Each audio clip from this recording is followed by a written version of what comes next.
It's time for the One Bar and Lupica Show, bringing you anything and everything Minnesota Vikings. Welcome to professional football. Hello and welcome back to One Bar and Lupica Show. I am Lupica, and we finally did it. We crossed the 600 subscriber threshold. Me and One Bar were out celebrating, did a lot of belly shots off me. It was great. It was a really good moment. A lot of fun. Today on the show, we're going to talk about the Vikings offensive line. I'm going to project what the starting offensive line is going to be. Then I'm also going to talk about what I think the best possible outcome for the Vikings offensive line can be in 2020. Before we get into that, be sure to subscribe to our channel if you haven't yet. Well, we've passed 600. We want to keep on chugging along, keep on climbing that mountain like that yodeler on Price is Right. And also like our vids if you do. If you don't like the vids, I'm not going to force you to like them. I appreciate, I respect your opinions. All right, so let's talk about what the Vikings offensive line is going to look like in 2020. I think this is the most likely combination. And before we get into this, maybe we should just talk about. I really can't think of a preseason where you're heading into the year and there's so many different ways this offensive line can look. I think the only two positions that are set in stone would be center with Garrett Bradbury in year 2 and then right tackle with Brian O'Neill. I think left tackle's up in the air, and both guards positions. I mean, those are both wide open. That could be anybody. Hell, I might be the starting guard next year for the Vikings. You really don't know. So, again, I'm just going to say who I think is going to be your starting 5 if we do get to play a game in September. So, left tackle, it's going to probably be Riley Reiff. I know he's getting up there. I know his play's starting to decline a little bit, but this guy's still an average NFL starter. He can get the job done. If he had a little better guard help, maybe that would help. Maybe he's got to think he's got to cover too much for Pat Elflein on the left side next to him there. But, yeah, he's, 32, 31 years old. He's getting up there.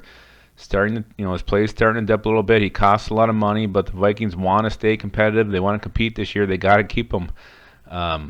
So I think your left tackle is going to be Riley Reiff, unless something crazy happens, like he gets hurt or, Ezra Cleveland just looks amazing.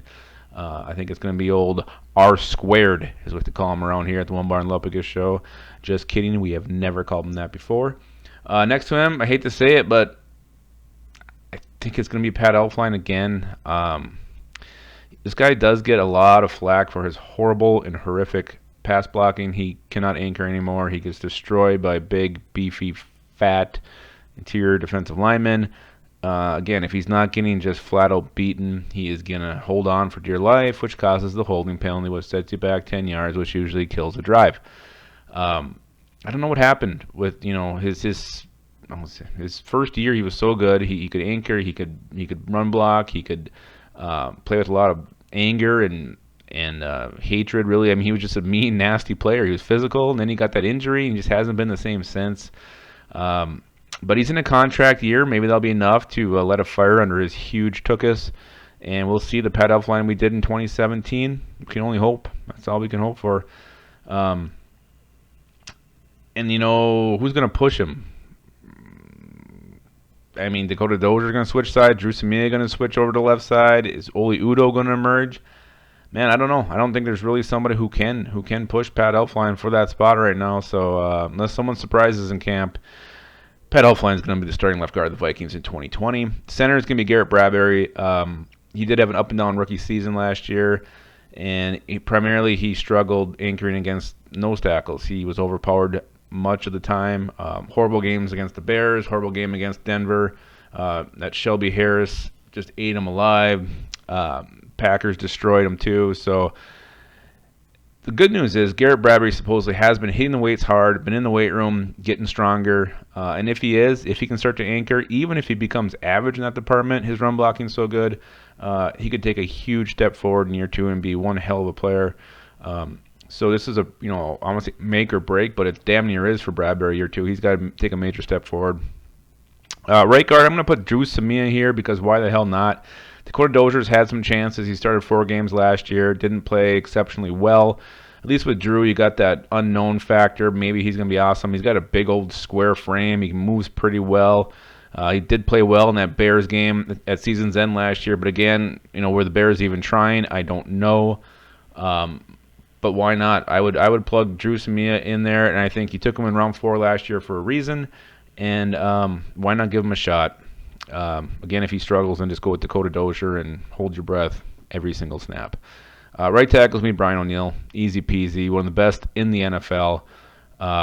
Rarely gives up a sack. He did have a bad game against the Niners in the playoffs, but other than that, Brian O'Neill has been nothing but a stud since the moment he stepped on the field for the Vikings, and he will be anchoring on the right side. So I do think the starting lineup for the Vikings O-Line is going to be Riley Reif on the left tackle, Pat Elflein left guard, center Garrett Bradbury, right guard Drew Samia, and right tackle Brian O'Neill. Again, you got major question marks at the guard positions with this combination, and it's definitely going to be horrifying unless they turn the corner. And then I also think at your best possible combination here, this would be a couple things would have to happen to make this a possibility, but there is a way the Vikings could roll out one of the best offensive lines they've had in years, and this is how it happens. Ezra Cleveland emerges in camp. He proves to be a perfect fit in Kubiak's zone blocking scheme, and while he does lack that strength, he just shows that he's ready to go. He earns the left tackle job. The Vikings, knowing they're in a big year with Zimmer and Spielman both, looking for new contracts at the end of the year, they keep Riley Reif despite the cost, move him to left guard. Huge upgrade over Pat Elflein. Reif hasn't played left or guard since college, but there's no question he could do it. You got those two on the left side. That is a huge improvement over Riley Reif at left tackle and Pat Elflein at left guard. I'm getting excited just thinking about it. Center, you got Garrett Bradbury. That's not going to change. Right guard, it's what you do. You go back and you bring back Josh Klein. You apologize for cutting him. You say you're sorry. You say how stupid you were. You beg for him to come back, and you plug him on the right guard. He was damn good last year. Easily the Vikings' second best defensive lineman. Great job in run blocking. Pretty good in pass protection. Did have those concussion issues, but he might be the Vikings' best option at right guard. If they can convince him to come back, maybe he's done. Maybe he doesn't want to get any more concussions. Maybe he's still pissed off at the team for cutting him to save like $1 million. Who knows? But if they can bring him back, that would be huge. And then you got right tackle, you got Brian O'Neill again. So Ezra Cleveland, Riley Reif, Garrett Bradbury, Josh Klein, Brian O'Neill. That would be the best O-line the Vikings can hope for in 2020. And to me, that is a damn solid group. I think Kirk Cousins would have tons of time in the pocket. Cook and Madison would have some huge holes in the running game. That is a major improvement, and we'll see. Maybe the Vikings make this a reality. Cleveland would be the major X factor here. He would definitely have to show that he's ready, and the Vikings, of course, would have to go and sign Josh Klein, make money for that, and write a long, loving apology letter. So that's it. That's my projected starting line and what I think could be the best possible combination. We'll be back later this week. I'll be back with one bar. We'll be doing something fantastic. Who knows what. But in the meantime, if you haven't subscribed, do it. And tell your friends. Tell your friends to subscribe. Please.